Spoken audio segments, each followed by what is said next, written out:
Hoje o assunto da nossa aula vai ser a composição da cerveja.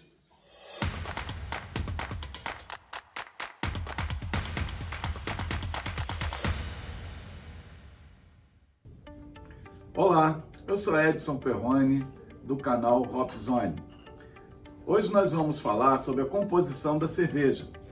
Vamos fazer uma breve história sobre a água e seus minerais, falar um pouco sobre malte, falar sobre adjuntos do malte, falar sobre o lúpulo, sobre a levedura.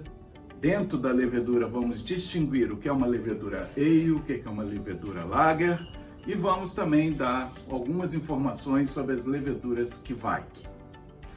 Bom, iniciando a nossa aula, nós vamos começar a falar da água e sais minerais.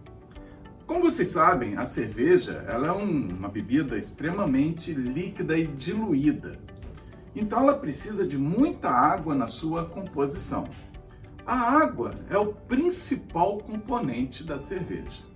Portanto, para se ter uma boa cerveja, nós precisamos ter uma boa água. A água, ela pode ser uma água tratada, uma água mineral, uma água de poço, uma água de superfície. Bem, qual a diferença dessas águas? Depende muito, porque a água varia muito de local para local. Tem regiões que a água é ácida, tem regiões que a água ela é bem alcalina, e tem regiões que a água é ideal para fazer uma boa cerveja. Uma boa cerveja é feita quando a água ela é equilibrada quanto aos seus componentes minerais e possui um pH neutro tendendo para o ácido.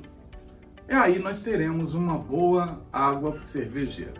Aqui nós não vamos entrar nesses detalhes que são usados em químicas para grandes indústrias, nós estamos falando para cervejeiro caseiro. Então, uma base sobre a água, vocês podem pensar da seguinte forma: águas que tendem a correr sobre rios, pedras, de sítios, fazendas, elas tendem a serem águas mais alcalinas, devido aos sais que vão se dissolvendo nela. Tendem a ser alcalinas. Águas que correm na superfície, em pântanos, em locais com muita vegetação, com solos diferenciados, elas tendem a ser um pouco ácida. Tendem a ser. E águas que nós recebemos em casa, águas tratadas pela rede pública, geralmente elas tendem a ser neutras. Águas que a gente abre a torneira e tem essa água, é o que eu chamo de água neutra, água do serviço público de água. Então, a água varia muito, então nós temos que saber qual é a água que nós estamos utilizando. Bem, a maioria dos cervejeiros artesanais, eles utilizam água mineral em galão. Aí tem toda a composição química básica ali no rótulo da água. Você tem que olhar. Ela tende a ser também uma água neutra. Se você vai usar água da torneira da sua casa para fazer cerveja, você tem que, primeiro, neutralizar vários produtos que tem na água comum, que geralmente é o cloro.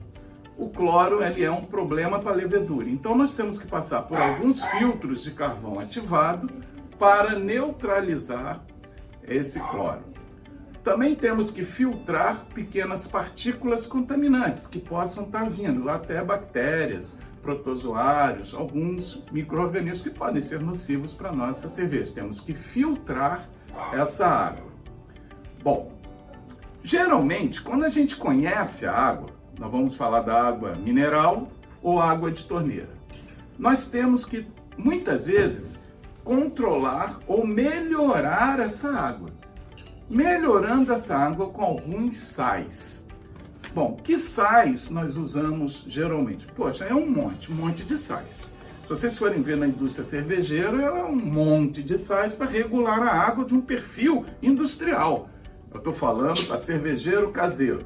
Então, para cervejeiro caseiro, nós podemos melhorar a nossa água, tanto de água de barrilzinho que a gente compra, 20 litros, ou água de torneira. Eu botei aqui um simplificador. para utilizar essas águas, para melhorar a cerveja. Como existem vários estilos de cerveja, eu separei em 3 grandes estilos. Cervejas lupuladas, cervejas, uma IPA, uma APA, que recebe muita carga de lúpulo. Uma cerveja que a gente quer predominar o malte da cerveja. E uma cerveja que a gente quer que ela fique equilibrada, como as Pilsen, né, as Blonde Ales, as cervejas mais leves, mais equilibradas. Para isso, nós devemos corrigir com 3 sais simples, né? O sulfato de cálcio, o sulfato de magnésio e o cloreto de cálcio. Essas recomendações aqui são para cada 10 litros de cerveja, para cada 10 litros. Aí você vai fazer a proporção para a sua produção. Então, se você vai usar uma cerveja lupulada, você deve usar 4 gramas de sulfeto de cálcio, 1 grama de sulfeto de magnésio e 1 grama de cloreto de cálcio. Se você vai fazer uma cerveja maltada, que é valorizar o malte, você vai usar 0,1 grama de sulfeto de cálcio, 1 grama de sulfeto de magnésio e 4 gramas de cloreto de cálcio. Se você quer fazer uma cerveja equilibrada, você vai usar 2 gramas de sulfeto de cálcio, 1 grama de sulfeto de magnésio e 2,5 gramas de cloreto de cálcio. Isso é um facilitador. Muita gente pergunta, eu preciso fazer isso, essa correção? Não, não precisa. Você vai fazer uma boa cerveja, mas fazendo, você pode melhorar a sua cerveja. É essa a nossa informação. Não precisa corrigir para quem, principalmente quem está começando. Mas se depois você quer melhorar um pouquinho a sua cerveja, essa é uma boa dica. Bom, dando continuidade à nossa aula, agora nós vamos falar um pouquinho sobre o malte. Vou limpar aqui o quadro. O malte, ele é, na verdade, o segundo componente da cerveja, em quantidade, né? Então, nós vamos falar agora sobre malte. Bem, o malte, ele vai ser o grão que passa por um processo de malteação. Tem empresas que fazem isso. O que é o processo de malteação? É você pegar o grão, por exemplo, cevada. Esse grão ele é apto para germinar e gerar uma nova cevada, plantar, é a semente. Esse grão, essa semente, vai passar por um processo de ressecamento, hidratação para germinar. Primeira hidratação, germinação, ressecamento. Com isso, nós teremos dentro do malte o amido dentro dele já liberado, preparado para que algumas enzimas que estão dentro do próprio grão, estão agora despertadas, possam atuar. Então, de acordo com o tipo de malteação que a gente faz no grão, malteação rápida, malteação longa, torra, nós vamos ter desde o malte Pilsen, aquele malte mais simples, a maltes torrados, que vão dar aquela característica escura na cerveja. Outros ficam no meio termo, dão uma característica mais caramelo. Por isso nós temos uma variedade de maltes para incluir na nossa receita. Então o malte, na realidade, ele é o grão que tem dentro dele uma reserva de qualquer grão. Uma reserva branca que é o amido. Se você pegar o feijão tem uma casca, o feijão preto tem uma casca preta, mas por dentro ele é branco. Aquela parte branca ali dentro é o amido, que é a reserva nutritiva para a semente germinar. É esta reserva, é esse amido, é esse polissacarídeo que nós vamos utilizar na cerveja para gerar o açúcar que vai ser consumido pela levedura, produzindo a nossa cerveja. Então, isso é o malte. Malte é o grão malteado, é o grão hidratado, germinado e seco para ser usado na nossa receita. Falando sobre os insumos que nós podemos incluir na cerveja? Existem vários, mas temos que lembrar uma característica da cerveja. A cerveja que vocês devem conhecer muito bem, que nós denominamos de puro malte, são cervejas que são feitas exclusivamente com malte. Malte, água, lúpulo e levedura. Se você inclui qualquer insumo nessa cerveja, ela perde a qualidade de puro malte. Isso não quer dizer que a cerveja vai ser ruim. Isso não quer dizer nada. Muitas vezes a cerveja que recebe determinados adjuntos faz parte do seu estilo. É um estilo com adjuntos, só não pode ser denominada de puro malte, porque não é feita exclusivamente com os 4 ingredientes básicos. Bem, que adjuntos são esses? Se você for olhar a escola belga é uma escola que usa muito adjunto nas suas cervejas. E são excelentes cervejas, né? Reconhecidas mundialmente. A escola belga, ela usa os componentes básicos, malte, lúpulo, água e levedura, além de alguns adjuntos em alguns estilos. Por exemplo, se você vai fazer uma Witbier, a Witbier é uma cerveja do estilo belga. Ela vai receber casca de laranja, pode receber semente de coentro, pode receber em outros estilos o gengibre, outros estilos de cerveja pode receber fruta, como framboesa, como até o nosso cajá, pode receber maçã, morango, pêssego, a fruta incluída na cerveja. Então, quando nós temos essas inclusões de adjuntos, além do que é o padrão de uma cerveja normal, nós dizemos que ela foi incluída como adjuntos da cerveja. Então, ela deixa de ser uma cerveja puro malte e passa a ser uma cerveja com adjuntos. Não quer dizer que ela é ruim. Então, esses são os adjuntos que a gente usa nas cervejas. Daqui a pouco nós vamos fazer uma explicação melhor de como utilizar esses adjuntos na nossa cerveja. Bom, agora nós vamos falar sobre o lúpulo.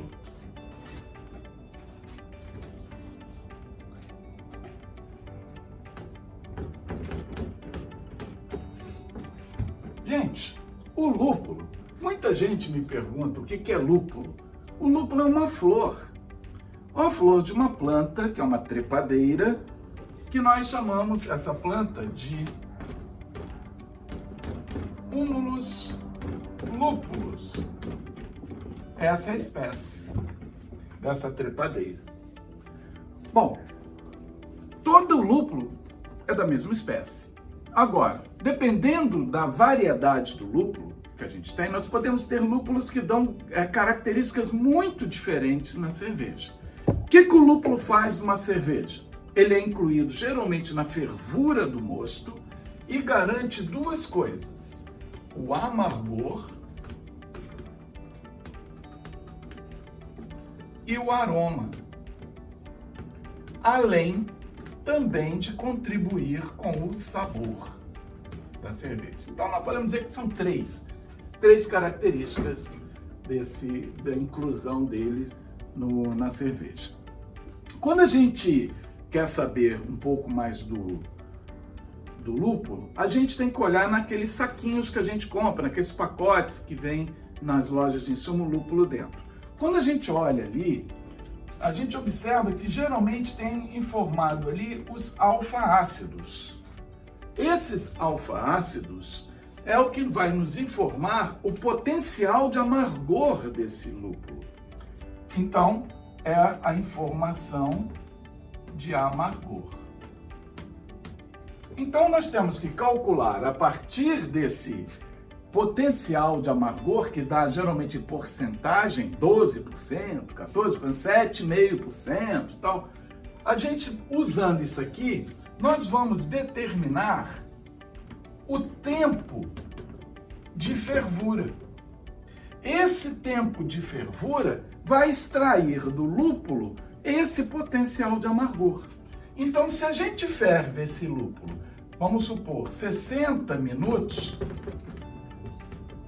vai extrair o máximo possível se você ferver o mosto apenas 60 minutos. Se você vai ferver 60 minutos e só deixa fervendo e só inclui o malte 30 minutos, você vai extrair a metade do potencial desse alfa-ácido, né? Então, isso depende muito da nossa receita. Aqui nós temos que calcular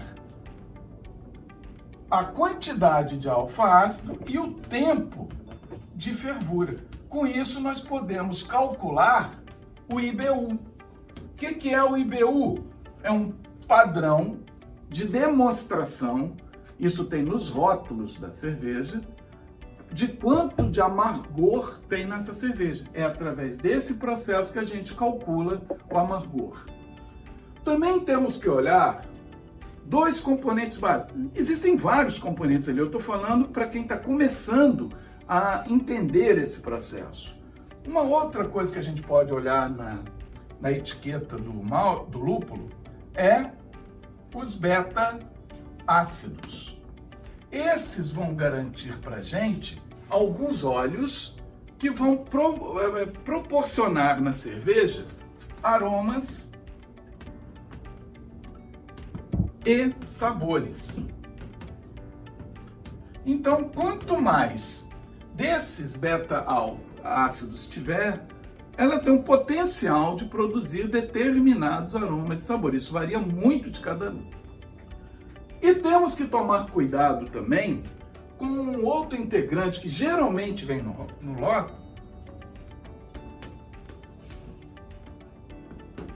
é o comuleno ou comulona. Tem vários nomes para isso. Esse componente, ele garante um amargor ríspido. Então, quanto menor o comulona ou comuleno, menos amargor ríspido, riscado na garganta vai ter. Então, se a gente pega um lúpulo com baixo amargor, com baixo comulona, nós teremos um amargor mais limpo. Com alto comulona, nós teremos um amargor mais ríspido na cerveja. Então, isso, gente, é basicamente uma pequena informação sobre o lúpulo. Agora nós vamos falar um pouquinho sobre a levedura, o fermento, né? Tão conhecido fermento. Na realidade, a levedura, ela é um fungo. Ela é um fungo unicelular que só foi descoberto muito tempo depois da lei da pureza alemã. A lei da pureza alemã era composta simplesmente de água, malte e lúpulo. A levedura foi conhecida muito depois, apesar da gente saber que ela já atuava. Mas a gente não tinha essa visão de como era a levedura e como que ela atuava. A gente só conseguiu reconhecer a levedura quando nós tivemos o microscópio para conhecê-la, né? Os vikings, eles já sabiam que a levedura funcionava, não como um fungo, micro-organismo, nada disso, mas sabiam que nos bastões que eles misturavam a cerveja, esses bastões, eles depois eram secos e eles ficavam contaminados com a levedura. Quando eles iam fazer uma nova cerveja, eles usavam o mesmo bastão. Esse era o momento da inoculação. E isso era passado de geração em geração, até o conhecimento do que fazia a cerveja, a fermentação da cerveja, né? No caso, as leveduras. Bom, a levedura, por ser um micro-organismo, ela precisa de alimento. Então, o alimento, quem prepara esse alimento somos nós, os cervejeiros. Então, nós preparamos esse alimento para ela, tirando do amido, que é um polissacarídeo, frações do amido, vamos dizer assim, que são disacarídeos, monossacarídeos, até os trissacarídeos. Quebrando esse amido em partes menores através de algumas enzimas que a gente desperta durante a abraçagem, né, a mosturação. Então, quando a gente prepara o mosto, tudo pronto, depois que a gente ferve, depois que a gente resfria o mosto, vai botar agora para fermentar. Quando a temperatura baixa do mosto, nós vamos incluir a levedura. tem que baixar a temperatura porque é uma temperatura muito alta, acima dos 40, 45 graus é o limite, mata todas as leveduras. Então nós temos aí um processo de resfriamento para inoculação da levedura. O que a levedura faz? Bom, agora vamos entender alguns processos. A levedura faz o fenômeno de fermentação. Esse processo de fermentação é utilizar o açúcar e produzir energia para ela. Ela só quer energia, sobreviver.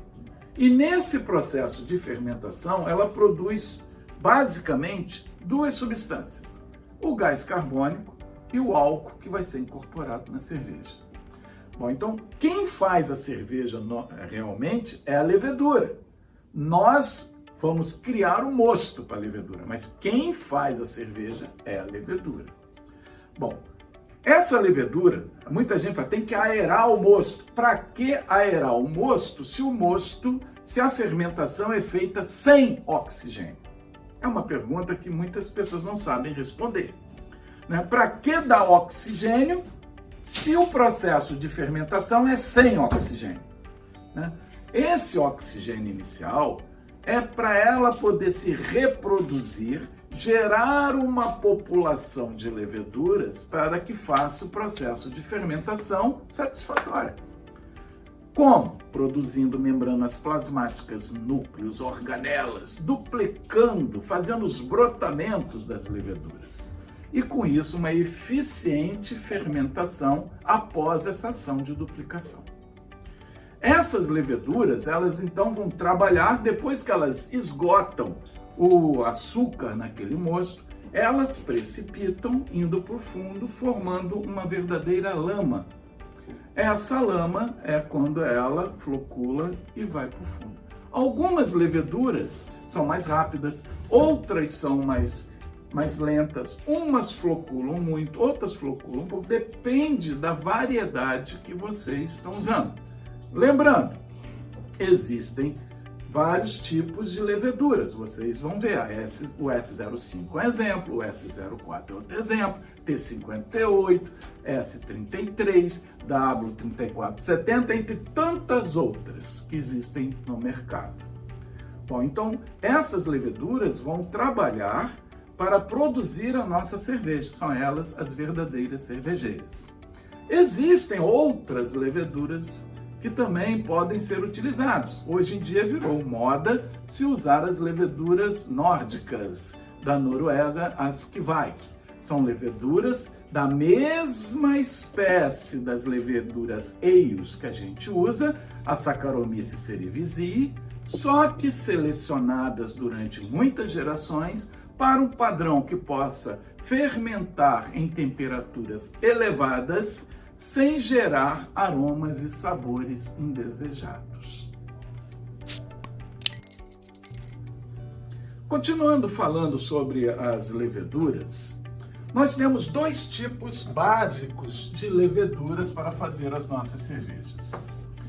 Bom, essas leveduras, elas são conhecidas como Ale, a gente fala Ale, versus Lager. Qual a diferença entre essas duas? Vocês vão entender agora um princípio básico. Quando a gente tem um fermentador, vamos supor um balde fermentador, é um balde comum que muitos cervejeiros caseiros usam, esses baldes de 20, 30 quilos, onde nós colocamos aqui dentro nossa cerveja para fermentar. Quando a gente usa uma levedura Ale, o processo de fermentação ele ocorre na parte de cima do balde, que a gente chama de alta fermentação. Ale. Se a gente vai usar um fermento Lager, ele atua na parte de baixo do fermentador. E esse é um padrão, não é só isso, né? Aqui nós temos também ação de temperatura. Para uma cerveja Ale, a temperatura normalmente utilizadas pelos cervejeiros caseiros, eles variam de 18 a 22 graus Celsius. Lógico que eu posso fazer a 23, a 24, nunca passar dos 25, porque isso já é excesso para a maioria das ales. Tem ale que pode ir até 35 graus, eu estou falando de um padrão. E as leveduras Lager, elas geralmente trabalham numa temperatura de 9 a 14 graus Celsius. É um padrão, pode fazer a 15, não tem problema. Mas esse é um padrão, elas trabalham em baixa temperatura. Com isso, nós temos aqui... Opa, voltando aqui, nós estamos falando de cerveja ale e lager, nós falamos que a ale trabalha em cima, a lager trabalha embaixo, com temperaturas diferentes. Só para finalizar, vocês quando vão tomar uma cerveja que vocês chamam de Pilsen, a cerveja Pilsen é uma cerveja geralmente feita com malte Pilsen, usando uma levedura lager.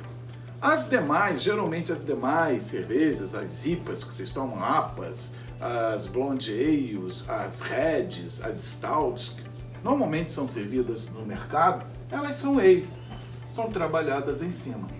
E essa é uma grande diferença entre as leveduras que nós futuramente vamos trabalhar com mais detalhes.